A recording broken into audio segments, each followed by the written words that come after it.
기도하겠습니다.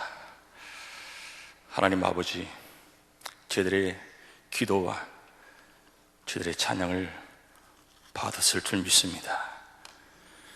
이 시간 몸이 연약하여서 아픈 가운데 오늘 사는 성도들,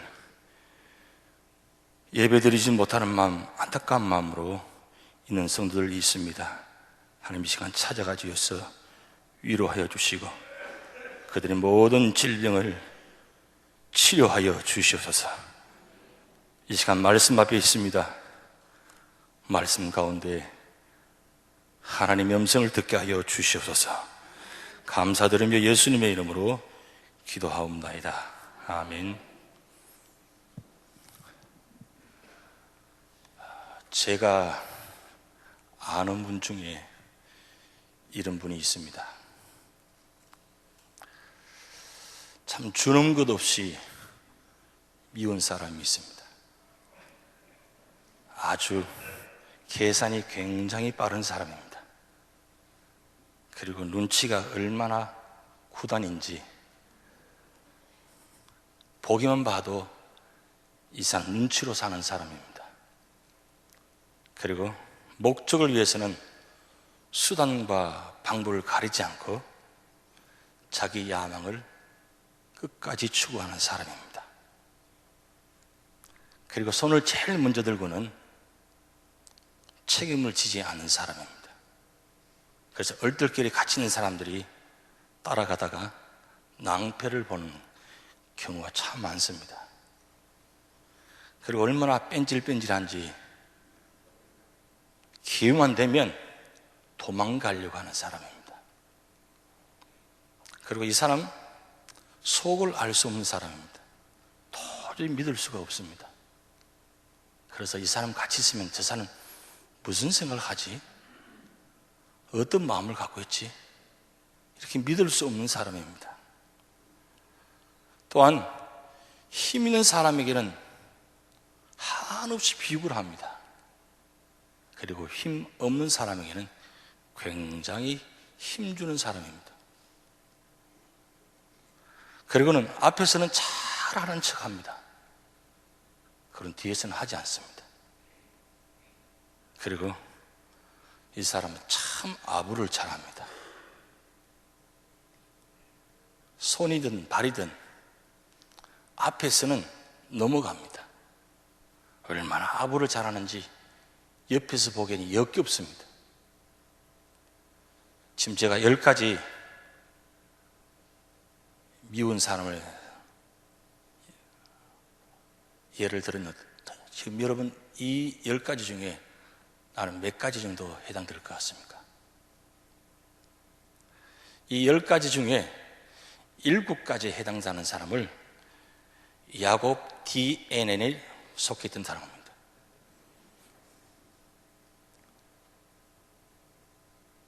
참 요즘 말로 밥맛 없는 사람입니다. 이 사람과는 참 함께 하기 싫은 사람입니다. 그래서 늘 같이 있으면 참 불편합니다. 왜 그런지 주는 것 없는데 굉장히 밉습니다. 그래서 참 불편합니다. 과연 이 사람이 왜 이런 모습으로 살아갈 수밖에 없는가? 왜 이렇게 살아야 되는가?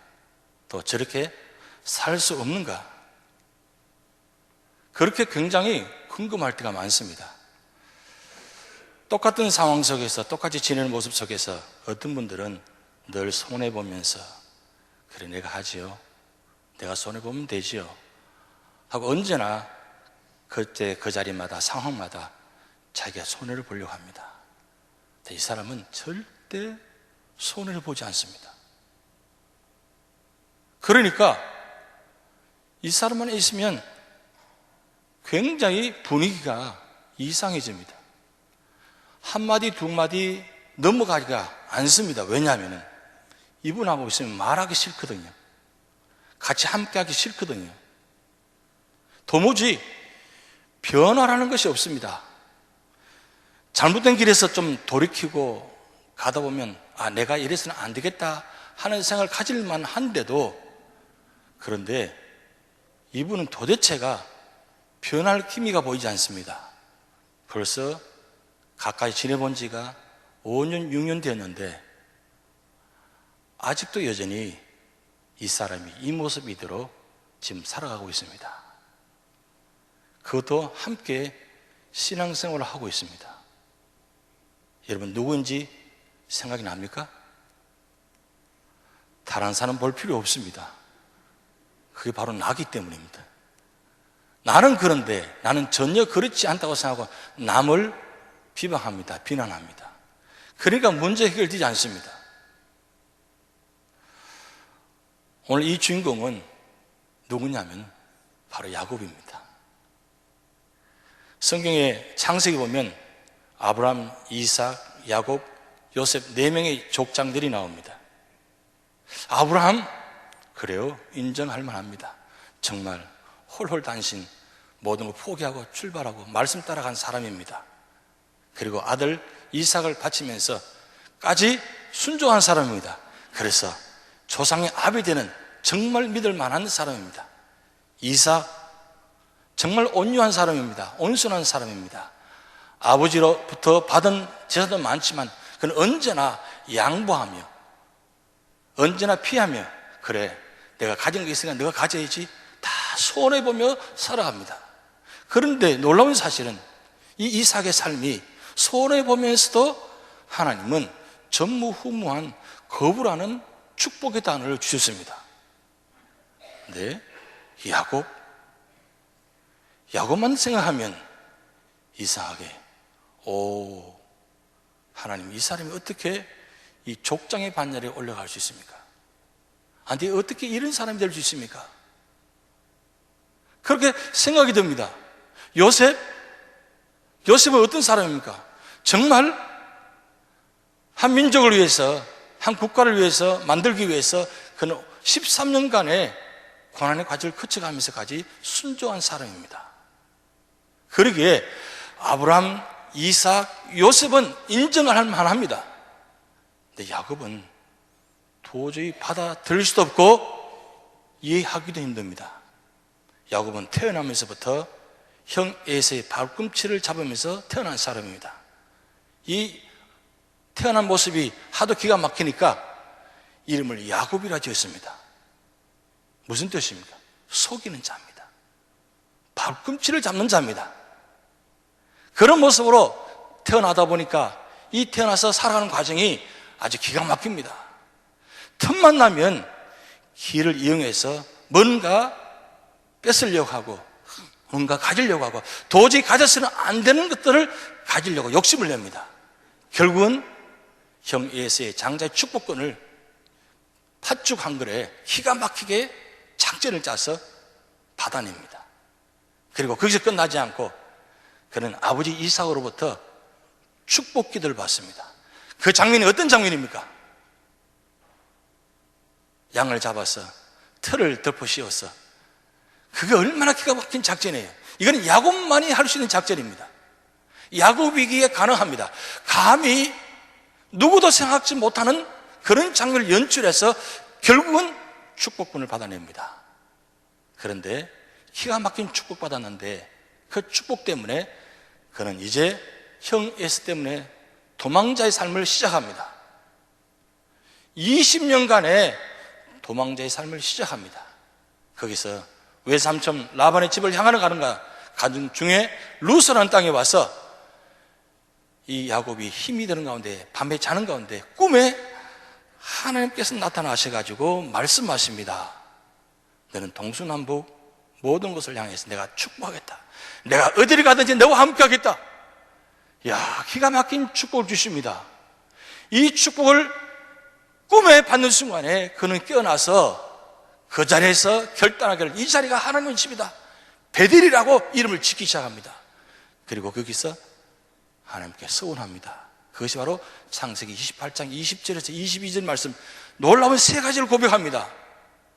그 고백이 뭐냐면, 첫째는 하나님이 나를 끝까지 인도하시면 내가 가는 곳마다 함께 하시고 내 떡과 옷을 주시고 평안히 아버지 집으로 돌아오게 하시면 하나님이 나의 하나님 되십니다. 그리고 두 번째는 뭐냐면 이 자리가 하나님의 전이 될 것입니다.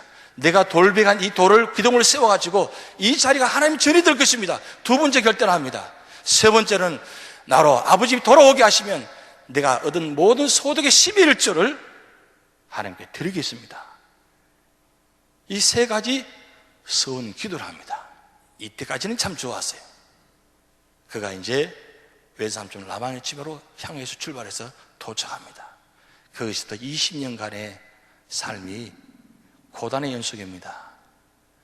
한 여인을 사랑하면서 14년간을 그 외삼촌 집에서 봉사하기 시작합니다. 그런데 거기 가보니까 이 야곱보다도 한 단계 높은 외삼촌이 계신 겁니다. 야곱이 도저히 따라갈 수 없는 작전을 쓰는 아주 신출기변한 이 외삼촌 라반에게 20년간이나 그가 살면서 도저히 견딜 수 없는 삶을 삽니다. 먹고 살기도 바빴지만 결국은 20년 동안 한 일이 뭐냐면은 12명의 자녀를 출생합니다. 4명의 여자를 얻어서 11명의 아들과 1명의 딸을 얻어서 결국은 20년 동안 먹고 살고 낳다가 보니까 20년 지났습니다. 이게 얼마나 고단한 연속입니까? 근데 거기 살면서도 이 야곱은 믿을 수 없는 사람입니다. 누구게요? 외삼촌 라반에게. 딸을 2명을 주었습니다. 여종을 2명을 주었습니다. 11명의 아들이 있습니다. 1명의 딸이 있습니다. 손녀, 손자입니다. 이년이 얼마입니까? 이 정도 되면 웬만하면 야곱을 믿어야 됩니다. 그런데 외삼촌 라반은 야곱을 끝까지 믿지 못합니다. 그 가운데서 야곱은 살아남기 위해서 작전을 씁니다. 14년 동안 다 했는데 내게 남은 것이 하나도 없습니다. 나도 이제 내 몫이 있어야 되는데 내 몫이 없으니까 또 외삼촌과 딜을 하기 시작합니다. 그 장면이 아주 기가 막힌 장면입니다. 누구도 생각하지 못하는 장면입니다. 그런데 하나님께서 그런 장면도 축복하여 주십니다. 그래서 20년이 되어서 정말 누가 봐도 갑부가 되었습니다. 그러나 갑부가 되어도 야곱은 여전히 이곳이 내가 살고 있는 곳이 아닙니다. 그의 마음은 언제나 아버지가 계신 곳을 향해서 마음을 향합니다. 마음을 향해서 날마다 바라봅니다. 가기에는 너무나 많은 연인이 가족이 생겼습니다. 이 많은 가족을 이끌어가기에는 너무나 힘이 듭니다. 그러면서 그 가정 속에서 이 외삼촌 아들들로부터 많은 핍박을 당합니다. 그러게 결국은 견딜 수 없는 그 상황 가운데 하나님 또 나타나셨습니다. 나타나셔서 이제 너는 베델의 하나님, 이제 너는 떠나라. 내가 약속한 땅 그곳으로 다시 돌아가라. 이 말씀을 듣고 이제 야곱은 야반 도주합니다. 야곱은 야반 도주한데 명수입니다. 형 에서로부터 피하기 위해서 도망가기 위해서 야반 도주했습니다. 그리고 20년 동안 살던 그곳에서도 가서 결혼도 하는 수 없이 야반 도주, 그 많은 식구 데리고 야반 도주에서 도망가기 시작합니다. 그 사실을 나중에 외삼촌이 축기가 따라옵니다. 그런데 이 놀라운 사실은 이 기가 막힌 상황에서 하나님께서 나타나셔서 그 외삼촌 라반에게 하나님 말씀합니다. 너는 건드리지 마라. 내가 축복의 사람이다. 그는 축복의 사람이다. 건드리지 마라. 그 말씀을 듣고 와서 야곱과 라반이 화해합니다. 자, 화해했는데 여기까지 좋았습니다. 문제는 지금부터 시작입니다. 그렇게 평생 동안 20년 도망와서 그의 삶 속에 형 에서는 잊을 수가 없습니다. 왜? 축복권을 받았기에 빼앗았기 때문에. 날마다 꿈마다 형 에서가 나타납니다. 그러게 멀리 도망갔지만 다시 고향으로 돌아가는 심령 속에서 발길이 떨어지지 않습니다. 이 상황을 어찌할 것인가. 그래서 약국강 나루에서 또 기가 막힌 작전을 짜기 시작합니다. 1차, 2차 가족들 보내면서 그런 마지막 남아서 약분가에서 밤을 새워서 하나님과 씨름합니다. 하나님과 씨름하면서 결국은 야곱에서 이스라엘이라는 이름을 얻게 됩니다. 이 이름을 얻었지만 하나님은 그의 환토뼈를 쳐가지고 절름발이를 만들어 버렸습니다. 이름을 얻었는데 20년 동안에 그 모든 축복권을 받았는데 이제 고향으로 돌아가는데 이게 웬일입니까? 하나님께서 그냥 보내지지 않습니다. 그렇게 건강했다고 자신했는데 이제는 좀 살만하다고 하는데 웬걸요? 하나님께서 고난을 통해서 허리를 치시서 그는 절름발이가 되어서 형을 해서 나아갑니다. 근데 여기서 놀라운 사실은 뭐냐면은 형을 만나는 장면 속에서 처음으로 은혜라는 단어가 나옵니다. 20년 동안 하나님을 생각할 겨를이 없었습니다. 왜? 살기 바빴기 때문에. 수다가 방울을 가리지 않고 살아남아야 되니까. 그런 모습으로 20년 동안 살았는데 어느 날 갑자기 하나님이 나타나서 가라고 하니까 출발했지만 형 여사를 만나는 과정 속에서 두려우니까 견딜 수 없어서 약군가에서 밤을 새워가면서 한 번도 해보지 못하는 하나님 철학 기도를 합니다. 그런 가운데 은혜를 받았습니다. 그런데 이제 형 앞에 나서는 순간에 그의 모습이 망신창입니다. 기가 막힙니다. 머리는 다 흐트러졌습니다. 옷은 다 찢어져 있습니다. 왜요? 밤새도록 시위를 했기 때문입니다. 그 장면을 본 에서가 기가 막힙니다. 아니 갈 때는 언제고 그렇게 잘났다고 그렇게 살겠다고 성공하겠다고 내 축복을 빼앗아서 도망갔는데 돌아오는 동생을 보니까 기가 막힙니다. 그래서 서로 얼굴을 마주하고 끌어안으면서 울기 시작합니다. 그 가운데 야곱이 고백하기를 내가 형을 만나고 보니까 하나님의 얼굴을 보는 것 같다고. 이건 정말 놀라운 고백입니다. 삶의 지체에서 기가 막힌 삶을 살아왔는데 다 무너졌는데 내가 갖고 있는 물질 그것만 될 줄 알았는데 그것도 아무 소용없는 겁니다. 하나님의 은혜를 체험하고 나니까 그것이 아무것도 아니라는 것을 다시 깨닫게 됩니다. 그래서 형을 만나서 너무 반갑고 너무 감사하고 은혜에서 애쓴 형은 자 그동안 고생했는데 나와 같이 가자. 나와 함께 가자.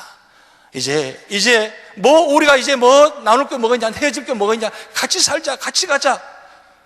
자 이 말하면 야곱이 형을 따라가야 됩니다. 왜요? 따라갈 수밖에 없는 이유가 많습니다. 그런데 여기서 야곱은 이스라엘로 이름 바뀌어졌음에도 불구하고 여전히 야곱의 모습이 나와 있습니다. 어떻게 하면 이 상황을 도망갈 것인가? 계산해 봅니다. 계산이 빠르거든요. 내가 형하고 같이 있으면 불편할 것 같거든요. 계산이 빠릅니다. 그러면서 에서 형인가게는 그냥 갈 수 없다고 이야기하지 않고 아니 형 먼저 가라고 내가 나중에 가겠다고 아주 기가 막히게 교묘하게 말을 해서 형을 보냅니다. 내 형을 따라가지 않고 야곱은 세겜으로 늘어옵니다. 문제는 여기 있습니다. 세겜에 와서 10년 동안 이제 잘 살아보겠다고 이제 우리 가족만 함께 살겠다고 그동안 외삼촌과 살았는데 나 참 너무 불편했는데 이제는 가족과 함께 오순도순 살아보겠다고 참 열심히 살아보겠다고 했는데 웬걸요?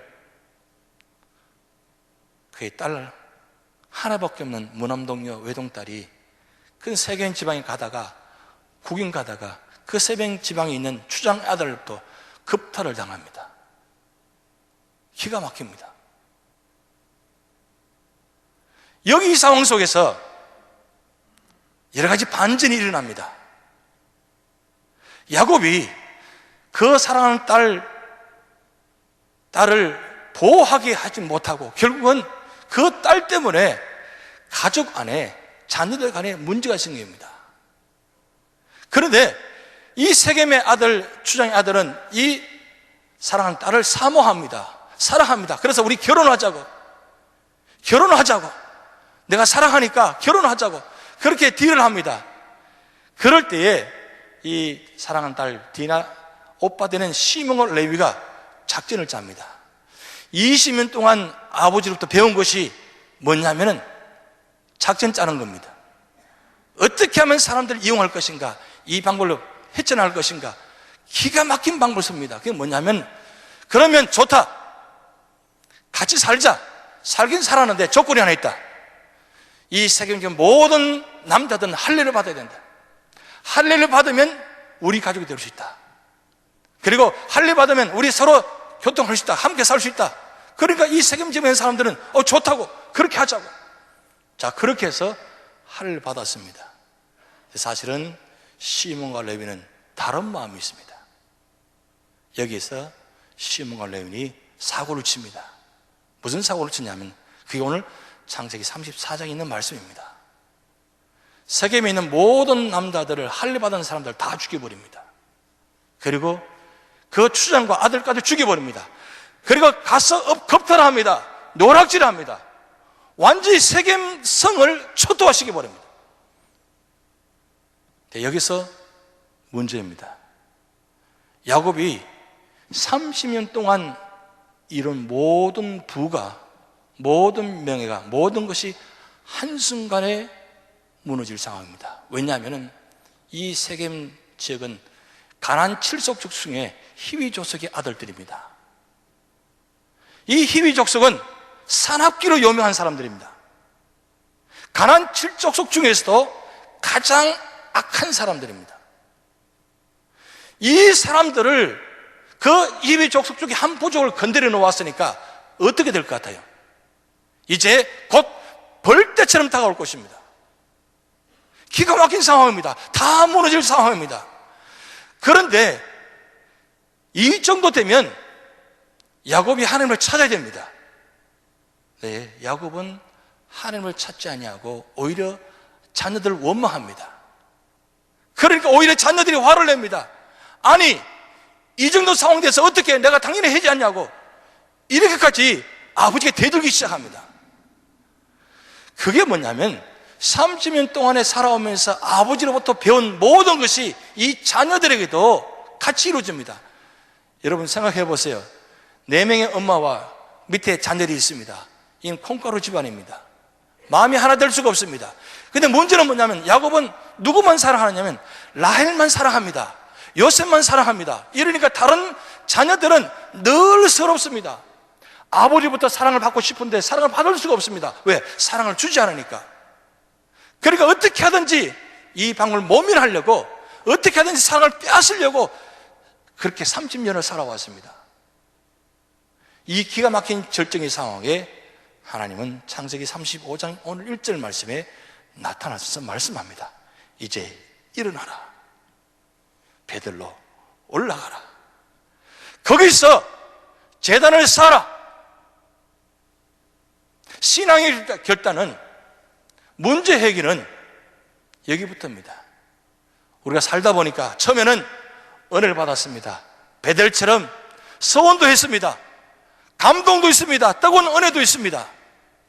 그런데 살다 보니까, 바쁘다 보니까 은혜는 온데간데 없습니다. 예배를 드리지 않습니다. 기도하지 않습니다. 말씀 보지 않습니다. 살다 보니까 그러다가 힘이 듭니다. 지쳐 있습니다. 다 묻는 상황입니다. 되는 것이 없습니다. 그러면 이 정도 되면 돌아와야 됩니다. 하나님께 엎드려야 됩니다. 그런데도 엎드리지 않습니다. 말씀 보지 않습니다. 기도하지 않습니다. 하나님을 찾지 않습니다. 그럴 때에 하나님은 찾아오십니다. 기독교인에는 우리가 찾아라는 것이 아니라 하나님이 찾아오신다는 사실입니다. 하나님이 우리를 만나주시는 겁니다. 그게 은혜입니다. 그러기에 오늘 야곱은 오늘 35장 1절과 2절 말씀에 이 사이 속에 엄청난 감동이 있는 장면입니다. 하나님께서 말씀합니다. 일어나라, 이제 베델로 올라가라 말씀합니다. 그러니까 28장에 그가 처음 벌세반을 떠나가지고 하란을 가는 가운데서 그 루스 지방에서 그 베델 지역에서 참으로 고생하며 고난 가운데서 앞이 보이는 상황 속에서 하나님 만난 가운데 그 결단은 서원이 생각납니다. 그렇지, 내가 처음 하나님 만나가지고 내가 서원은 기도가 했지. 내가 평안히 돌아오면 내가 하나님 될 것이다, 하나님 만날 것이다, 그리고 내가 가는 곳마다 하나님 전이 될 것이다, 내가 가지고 모든 걸 드리겠다고 결단했습니다. 그런데 30년 동안 그가 이룬 모든 삶은 가졌지만 하나님께 드리지 못했습니다. 그것을 깨닫게 됩니다. 그리고 이대로 살아서는 안 된다고 결단합니다. 그래서 야곱은 가족들에게 이야기합니다. 3가지 이야기합니다. 이제는 모든 우상들을 버리라. 이 모든 우상들을 버리라는 것은 가지고 있는 모든 것들을 버리라는 뜻입니다. 그동안 거기 살아오면서 그 사랑하는 라헬이 거기서 도망오면서 두라면을 가져왔습니다. 그리고 세겜 지방에 시민동을 살면서 거기 있는 모든 우상들을 섬겼습니다.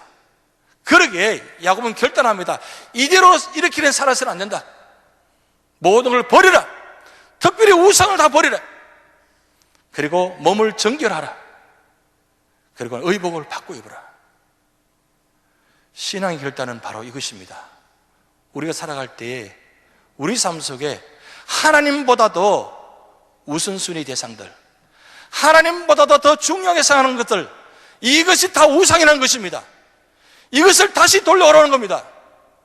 이렇게 살아서는 안 된다는 것입니다.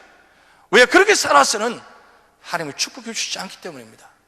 하나님을 축복받으려면 먼저 내 자신을 비워야 됩니다. 내 자신을 내려놓아야 됩니다. 내 고집스러운 성격들, 좋지 못한 모습들, 어떻게 하면 기회주의적으로, 어떻게 하면 약삭빠르게, 어떻게 하면 참으로 그런 모습들, 인간적인 모습들을 다 내려놓고 이제는 하나님께 나와서 엎드리라는 겁니다. 그리고 내 몸과 마음을 정결하라는 겁니다. 하나님 만나려면 내 몸과 마음이 깨끗해야 됩니다. 거룩해야 됩니다. 정결해야 됩니다. 심지어 의복까지도 바꿔 입으라고 합니다. 왜 우리가 예배 드릴 때 우리 모습을 갖춥니까? 그래서 하나님 만나기 때문입니다. 하나님은 거룩하신 분입니다. 아무렇게나 만날 수가 없습니다. 그렇게 예배 드릴 때마다 언제나 정성을 다해서 마음을 갖추고 옷을 바꿔 입었고 주님께 나옵니다. 바로 그것이 하나님 만나는 장면입니다. 그런데 여기서 놀라운 사실은 뭐냐면 이 야곱의 가족들이 그 상황 속에서 야곱의 말을 순종합니다. 그래서 모든 걸 모아가지고 이제 상수리 나무 아래에 묻어버립니다. 이 장면이 바로 야곱에서 이제 이스라엘로 바뀌는 장면입니다. 야곱의 모습이 어떤 모습이었습니까? 하나님의 은혜 받은 사람에도 불구하고 언제나 멀리한 사람이었습니다. 자기 방법대로 살아간 사람이었습니다. 자기 지식으로, 자기 경험으로 살아간 사람이었습니다. 그러나 이제 하나님 말씀을 듣고 깨닫고 나니까 지난 모든 사람들이 잘못됐다는 것을 깨닫게 됩니다. 그래서 모든 것을 상수리 나무 아래 묻어버리고 모든 가족들이 이제 베델로 올라가서 예배를 드립니다. 거기에서 야곱이 외치기를 엘 베델이라고 외칩니다. 그래서 뭐냐면 베델의 하나님, 이 베델의 뜻은 하나님의 집입니다. 엘 베델, 하나님께서 다시 내게 나타나셔서 내게 축복하시고 내게 예배 받으신 하나님, 엘 베델 하나님, 이게 바로 오늘 우리의 신앙이 되어야 됩니다. 하나님은 언제나 우리에게 나타나서 말씀하십니다. 그럴 때마다 우리는 순종해야 됩니다. 야곱이 순종하듯이 야곱의 모든 가족이 순종해서 올라간 것처럼 우리가 하나님께 나와서 순종하며 예배드리는 가운데 하나님 우리 모든 지난 모든 삶을 물리치게 하고 떠나가게 하십니다. 언제나 우리는 이 베델의 신앙이 필요합니다. 야곱은 세겜 지방에서 세겜의 신하고 살아왔습니다. 세겜의 신앙은 자기 방법대로 살아가는 겁니다. 함께 살아가는 겁니다. 세상과 함께 살아가는 겁니다. 그러나 세겜의 신앙에서 이제는 베델 신앙으로 올라야 됩니다. 여기서 하나님은 다시 나타나서 말씀합니다. 이제는 다시는 야곱이라 하지 말고 부르지도 말고 이스라엘이라 부르겠다고 말씀하시면서 하나님이 친히 이스라엘이라 불러주십니다. 여러분, 우리 과거에 잘못된 모습들, 야곱의 모습들, 이젠 다 내려놓으시기 바랍니다. 다 내려놓을 때에 그 가운데 하나님 내게 다가오셔서 이스라엘아 불러주십니다. 야곱으로는 살아서는 안 됩니다. 야곱처럼 살아서도 안 됩니다. 왜냐하면 야곱의 성이 고통과 고난의 연속입니다. 아픔의 연속입니다. 그러나 이스라엘로 바뀌는 상황부터는, 창세기 35장 이후부터는 그의 삶이 달라지기 시작합니다. 받은 축복, 받은 은혜가 다 내 것이 아니고 다 하나님의 것입니다. 그동안 내가 노력했습니다. 내가 쟁취했습니다. 내가 얻었습니다. 왜요? 내가 노력했기 때문입니다. 근데 사실은 내가 노력해서 얻은 것이 아니라 하나님께서 거기까지 인도하시고 축복하셨기 때문에 얻은 것입니다. 오늘 많은 사람들이 내가 노력하기에, 내가 노력했기에, 내가 땀으로 흘렸기에 내 것이라고 생각합니다. 근데 정말 그것이 내 것이 될 수 있습니까? 그렇게 얻은 것, 가진 것, 이민자의 삶 속에서 한순간에 무너지는 모습을 보았습니다. 내가 지킨다고 지키지는 것이 아닙니다. 내가 땀을 흘린다고 다 얻은 것이 아닙니다. 결국은 하나님께서 축복하여 주시고 하나님께서 인도하셔야 됩니다. 그 사실을 야곱은 베델에서 하나님 만나고 난 후에 깨닫게 됩니다. 하나님 만나기 전에는 우리는 깨달을 수가 없습니다. 우리가 왜 예배를 드려야 됩니까? 우리가 왜 기도해야 됩니까? 왜 우리가 왜 말씀을 봐야 됩니까? 그러는 가운데 하나님 만날 수 있기 때문입니다. 예배 드리지 아니하고 기도하지 아니하고 말씀 보지 않으면 하나님 만날 수가 없습니다. 그것이 오늘 우리의 삶의 모습들입니다. 그러기에 이 야곱은 그 주신 축복, 이제 야곱에서 이스라엘로 바뀌면서 또한 하나님은 나는 전능하신 하나님이라, 내 허리를 통해서 왕들이 나타나게 하리라. 앞으로 주신 축복 말씀, 이 말씀은 이미 아브라함에게 주신 축복의 말씀입니다. 그러면 이 이스라엘 뜻이 뭡니까? 하나님과 겨루고 이겼다. 이건 한순간에 불과합니다. 원래 뜻은 하나님께서 메시아의 언약을 주시다는 뜻입니다. 이 이스라엘 이름이 얼마나 중요한 이름 모릅니다. 한 사람이 변화해서 이스라엘로 바뀌는 순간 그 이름이 한 국가의 이름이 되었습니다. 야곱으로 살았다면 한 국가의 이름으로 가질 수가 없습니다. 그런데 야곱에서 이스라엘로 바뀌는 순간 그 한 사람을 변화를 통해서, 회개함을 통해서 한 국가의 이름으로 만들어졌습니다. 이게 얼마나 놀라운 축복인지 모릅니다. 그러기에 야곱은 거기에서 처음 28장에 베델에서 드렸던 그 제사를 다시 한번 드립니다.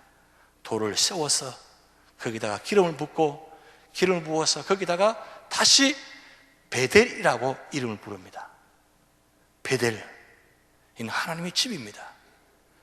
그가 처음 약속했던 상황, 처음 하나님께 서원했던 그 자리를 다시 회복했던 뜻입니다. 여러분, 우리가 살아오면서 첫 예수 믿고 만난 감격이 있습니다. 은혜가 있습니다. 근데 살아오면서 이 첫 감격과 첫 은혜가 다 사라져 버렸습니다. 예배를 드려도 감동이 없습니다. 기도해도 감동이 없습니다. 찬송을 불러도 감동이 없습니다. 왜요? 첫 신앙을 잃어버렸거든요. 하나님은 오늘 또 우리에게 첫 신앙을 회복하기를 원하십니다. 있는 그 자리에서 일어나라고 말씀합니다. 베델로 올라오라고 말씀합니다. 거기서 제단을 쌓으라고 말씀합니다. 순종하면 야곱에서 이스라엘로 축복받는 이 축복이 여러분들에 있는 줄 믿습니다. 지금 이제 몇 주 후면은 이 9월 11일 9/11 사건 이제 난 지 13주년이 됩니다. 그때에 우리 한국군 가운데 기가 막힌 상황 속에서 기가 막힌 방법으로 하나님께서 인도하셔서 살아나신 분이 계십니다. 그분이 누구냐면 세계 무역센터 협회로 일하시는 총재까지 올라가신 이희돈 장로님은 계십니다. 이 이희돈 장로님 지금 온 세계 곳곳에 다니면서 간증하시면서 정말 많은 사람들에게 은혜를 나눠주신 분입니다. 이분이 한국에 처음으로 스페인으로 떠날 때에 이 부모님들이 편도만 끊어줬어요. 편도가 끊어지고 가게 만들었습니다. 아주 강하게 훈련시켜서 보냅니다. 그러면서 비행기를 탈 때에 편지 한 장을 줍니다. 근데 이 아들 마음속에 이 뭐 안에 돈이 들어있는가 생각이 들어서 비행기 타자마자 뜯어보니까 그 안에다가 딱 한 줄 쓴 내용입니다. 너희 조상의 하나님이 지키시리라 믿는다. 그건 아무것도 없습니다. 너희 조상의 하나님이 너를 지키시리라. 이 한 줄 가지고 쓴 내용을 가지고 스페인에 가서 공부합니다. 이 기가 막힌 상황입니다. 근데 기가 막힌 하나님 은혜로 거기서 공부를 끝내고 영국 옥스퍼드 대학을 갑니다. 옥스퍼드 대학에 들어가서 가려고 이제 만나러 갔는데 아무도 만나주지 않습니다. 겨우 때를 서서 이제 학장을 만나게 됩니다. 학장을 만났는데 학장이 이희돈 장로에게 묻습니다. 누구 추천으로 왔냐고. 그러니까 저는 하나님 추천으로 왔습니다. 기가 막힙니다. 이 학장도 이 크리스찬이었거든요. 그러니까 이 기가 막히게 말하는 보고 그래? 정말 도저히 문제가 해결되는 상황 속에서 하나님께서 이 학장의 마음을 감동시켜 가지고 그를 공부하게 만듭니다. 그리고 공부를 끝내고 미국으로 옮겨옵니다. 미국 올 때에 아무것도 없습니다. 그런데 이 영사관에다가 신청하기를 미국에 가야 될 이유 10가지를 적어서 제출합니다. 아무 서류도 없습니다. 그래서 영사가 이 보고 기가 막힙니다. 이게 무슨 이런 서류가 있냐고. 만나주지 않습니다. 그래서 기다립니다. 다 끝나고 난 다음에 이 영사관에서 영사 직원 한 분이 나와서 이희돈 장로를 만납니다. 정말 네가 미국 가야 되냐고. 왜 가야 되냐고 묻습니다. 그가 말하기를 하나님이 미국 가서 꼭 해야 할 일이 있으니까 보낸다고 그렇게 말씀하셨다고. 그렇기 때문에 나는 미국 가야 된다고. 만약에 내가 미국 가지 않으면 미국이 손해볼 것이라고 이렇게까지 이야기합니다. 그러니까 영사가 기가 막힙니다. 아니 이 사람은 무슨 이런 사람이냐고. 그래서 영사가 그러면 정말 너가 미국 가서 큰일 할 수 있냐고. 야 그렇게 하겠다고.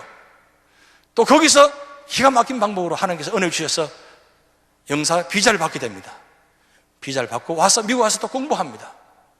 거기서 98년에 세계 무역센터에서 이사로 초빙을 받게 됩니다. 초빙받아서 동양인으로서는 도저히 올라갈 수 없는 상황, 세계 무역센터 협회장, 전 세계 101개 국가에 320개 무역센터가 있다고 합니다. 거기에 전체를 총괄하는 총재의 자리까지 올라가게 만드십니다. 그가 고백합니다. 내가 이 자리까지 올라가게 된 것은 내가 다 하나님의 은혜입니다. 내가 처음 그 비행기를 타고 떠날 때에 야곱의 심정으로 내가 평안히 아버지 집으로 돌아가게 하면 내가 가는 곳마다 하나님 예배드리겠습니다. 그리고 내가 가는 곳마다 하나님 나의 하나님 될 것입니다. 그리고 내가 가진 모든 11절 드리겠습니다. 이렇게 결단하고 선에 갔는데 하나님께서 기가 막힌 법으로 거기까지 오르게 만드십니다.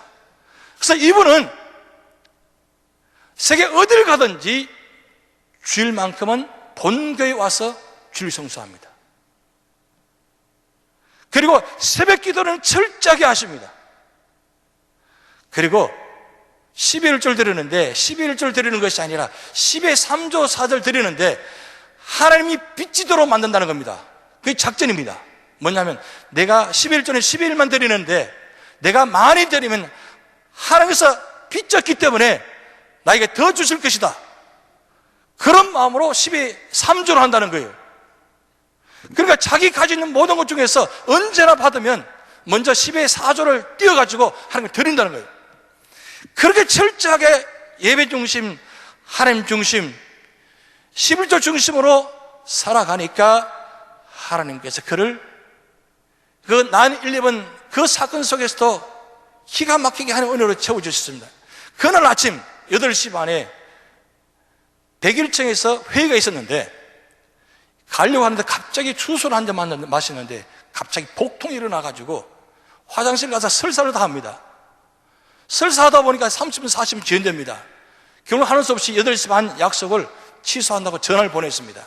근데 거기서 같이 함께 있던 한국 직원들 3명이 그 전화벨을 받고 나눈 후에 굴살치고 살았다는 겁니다. 그 상황 속에서 그 비행기가 부딪히는 장면이 바로 77정이었다고 합니다. 그 77정이 이 희돈 장로님의 사무실이었다고 합니다. 그러니까 그 장면 속에서 하나님 나를 살려주신 것은, 하나님께서 나를 여기까지 인도하신 것은 하나님께서 이스라엘로 살아가라고 말씀하신 뜻이다. 그래서 그는 세계 곳곳 다니면서도 언제나 주를 성수하고 예배드리고 기도하며 살았다는 거예요. 그러기에 하나님께서 오늘 그를 통해서 세계 곳곳 다니면서 간증하게 만드시고 하나님 살아계심을 보여주시고 계십니다. 오늘 하나님께서는 여러분들에게 말씀하고 계십니다. 다시는 야곱으로 살지 말라고 말씀합니다. 이제는 이스라엘로 살아서 하나님께서 그 이스라엘 통해서 국가를 세운 것처럼 하나님 오늘도 여러분을 통해서 세계 망망 곳곳에 여러분 자녀들 통해서 하나님께서 쓰는 그런 하나님 나라를 만들어 가기를 원하십니다. 다시는 야곱이 아니라 이제는 이스라엘로 사는 여러분 되시기를 축복합니다. 다 기도하시겠습니다. 하나님 아버지, 언제나 인간적으로 교만하며 살아온 저들의 모습이었습니다. 그것이 옳은 줄로 알고 살아왔습니다. 야곱처럼 살아온 모습 속에서 실패도 했습니다.